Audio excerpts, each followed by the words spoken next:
Hi hello नमस्ते, कैसे हो आप लोग। आई होप आप लोग भी अच्छे होंगे और मैं भी अच्छी हूँ। और ये वीडियो है मेरा 15 अगस्त का यानी हरियाली तीज का, जो कि मैंने अभी तक एडिट नहीं किया था। आज एडिट हो गया है तो आप लोगों के सामने मैं शेयर कर रही हूँ। क्योंकि अभी घर में थोड़ी सी स्थिति ठीक नहीं है, सबकी तबीयत अप डाउन है, तो इस वजह से मैं नहीं कर पाई थी। क्योंकि घर का सारा लोड मेरे ऊपर था, इसलिए मुझे थोड़ी सी दिक्कत हुई थी वीडियो को एडिट करना। लेकिन मैंने सोचा आज मेरे पास थोड़ी सी टाइम बच रही तो मैं इसे एडिट करती हूँ। अगर हो जाएगा तो मैं आप लोगों के सामने इसे शेयर करूँगी। और तो यहाँ मैं आपको बता दूँ कि मैं जा रही हूँ, बगल में एक भाभी हैं, वो हरियाली तीज करती हैं, तो उन्होंने मॉर्निंग में बुलाया था, जिसमें कि मम्मी नहीं गई थी, मैं ही गई थी। क्योंकि मम्मी की तबीयत ठीक नहीं थी तो मम्मी नहीं गई और मैं गई थी। और उन्होंने कुंवारी लड़कियों को बुलाया था। जब वो अपना कुछ श्रृंगार हुआ, फल फूल उन्होंने दिया, तब जाके उनका व्रत स्टार्ट वो आगे करती। इसलिए हमें जाना था। हम 5 लड़कियां गए थे, मोहल्ले की भी थी और मैं थी। तो हम लोगों ने गए उनके यहाँ, और वो बहुत अच्छी हैं। उन्होंने ऐसे वक्त में हमारा साथ की दिया है, दुख सुख में वो हमेशा साथ रहती थी।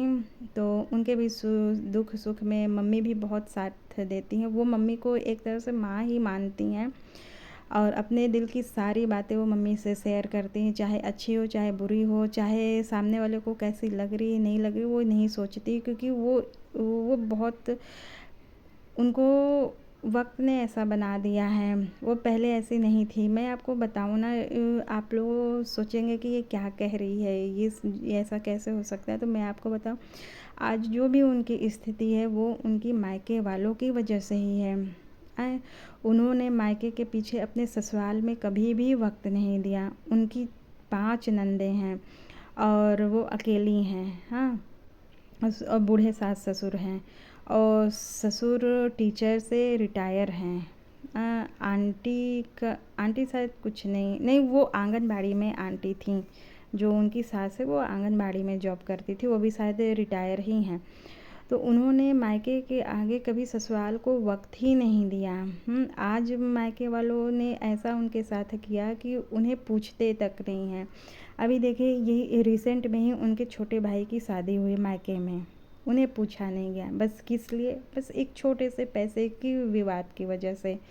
तो इसीलिए कहा जाता है कि लड़कियों को अपना दोनों घर संभाल के रखना चाहिए, चाहे एक मायका हो चाहे एक ससुराल हो। दोनों घरों में आप बैलेंस करके चलो। ये हो नहीं पाता, ये बहुत कठिन होता है, लेकिन हालात ऐसा होता है कि आपको ये मैनेज करना ही पड़ता है। लेकिन आज भी वही है, इन्होंने भाभी ने इतना अपने मायके के लिए किया कि वो, इनके मायके की स्थिति बहुत ही ज़्यादा लोअर कंडीशन थी। ऐसी नहीं कि बहुत अच्छी थी, ऐसी कुछ नहीं थी। इन्होंने धीरे धीरे धीरे अपने मायके को अच्छा स्टेबल बनाया, अपने भाई को पढ़ाया लिखाया। इवन यहाँ तक कि अपनी छोटी बहन की शादी भी भैया और भाभी ने ही मिल के की थी। इनके माँ बाप की कंडीशन इतनी बेकार थी, लेकिन आज ना तो वो बहन पूछती है ना तो वो भाई पूछ रहा है। हाँ, जो भी होता है। हाँ, इनकी मायके में इनकी जो बुआ हैं उनसे बात होती तो अपने माँ बाप की हाल चाल ले लेती हैं। ऐसा नहीं है कि वो नहीं है, लेकिन देख लीजिए अब कैसी स्थिति आ गई है। वो रोती हैं। जब वो इनका ये हरियाली तीज का सेकंड हरियाली तीज वो कर रही हैं। आज जो उनका व्रत है वो खूब फूट फूट के रो रही थी, क्योंकि हरियाली तीज में भी मायके से ही सरगी आती है, लेकिन नहीं आया। तो उनकी नंदों ने उनके लिए लाया सरगी, और बहुत अच्छा लगा। एक ननद तो नहीं थी, लेकिन 4 ननदें आई थी उनकी। बहुत अच्छा लगा। उन्होंने सबसे बड़ी उनकी एक ननद है, जो कि जो मेरी मम्मी है उनके एज की लगभग मुझे लग रही थी होंगी। उन्होंने वो सब दिया और कहा कि जो हुआ सो हुआ, आगे अब बढ़ते हैं।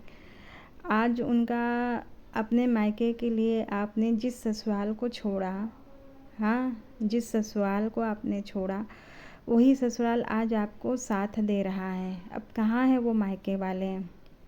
इसलिए कहा गया है आप मायके भी मत छोड़ो, लेकिन ससुराल को इतना इग्नोर मत करो कि ये फिर आपको ही कोई ना पूछा जाए। खैर, ये तो उनकी रही प्रॉब्लम, जो जैसा करेगा वैसा ही काटेगा, वो खुद भी कहती हैं। और मैं आपको बता दूँ, वो कृष्ण भक्त बहुत बड़ी हैं, इतनी बड़ी वो कृष्ण भक्त हैं ना कि बताएं। उनके यहाँ कान्हा जी के तो इतने सारे लड्डू गोपाल हैं और राधा कृष्ण की इतनी मूर्ति हैं, और वो उसी में लीन रहती। उनकी कंडीशन इतनी ख़राब थी एक समय कि उन्हें तो वो अपने बच्चों को भी नहीं पहचान पा रही थीं। इसलिए कहा गया है हमेशा एक तरफ नहीं चलना चाहिए, अब दोनों तरफ चलो। और इसलिए तो कहा गया है महिला जैसा कोई बन ही नहीं सकता।